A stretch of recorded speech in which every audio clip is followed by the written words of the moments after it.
Clôture dans le rouge ce soir pour le CAC 40. L'indice parisien termine sa journée en baisse de 0,44% pour s'établir à 5565 points.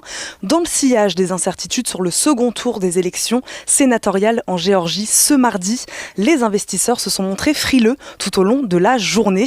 Une victoire des démocrates pour les 2 sièges des sénateurs en jeu fera en effet basculer la majorité de la Chambre haute dans le camp de Joe Biden, donnant plus de liberté au nouveau président élu pour mettre en œuvre son programme.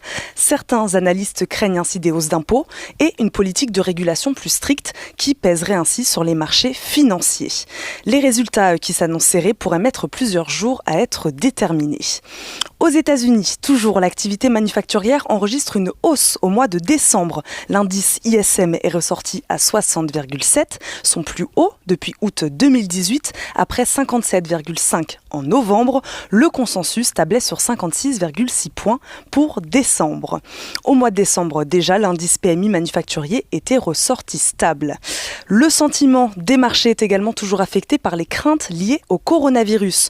Aux États-Unis, où un variant du virus a fait son apparition, à New York, mais aussi en Europe, où un 3e confinement est entré en vigueur ce mardi au Royaume-Uni. Un reconfinement intégral de niveau 5, le plus sévère à l'échelle du pays, ce qui signifie un arrêt presque total de l'activité.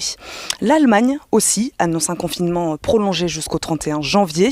En France, l'allègement attendu des restrictions, notamment la réouverture des bars et restaurants, est aussi fortement remis en cause. Du côté des valeurs aujourd'hui, Carrefour enregistre une des plus fortes hausses du CAC 40. La société de biotechnologie Fermentag a annoncé la création avec Suez d'une coentreprise spécialisée dans la captation du CO2, de quoi faire flamber son titre de près de 50% à la Bourse de Paris. Les 2 sociétés qui collaborent depuis 5 ans ont signé un protocole d'accord pour créer au premier semestre 2021 une entreprise détenue à parts égales. Sur le SBF 120, Nexity, premier promoteur français, s'installe en tête après avoir relevé lundi ses objectifs de rentabilité et de chiffre d'affaires pour 2020 et 2021. Le groupe immobilier anticipe désormais un CA 2020 autour de 4,7 milliards d'euros. Pour 2021, le chiffre d'affaires est également anticipé autour de 4,7 milliards. Total également en hausse à la clôture, alors que les membres de l'OPEP+, sont proches d'un compromis pour maintenir une production de barils de pétrole stable au mois de février.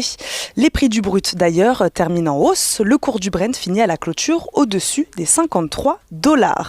Demain, les investisseurs pourront prendre connaissance de l'indice de confiance des consommateurs en France au mois de décembre, mais aussi des indices PMI des services dans différents pays de la zone euro.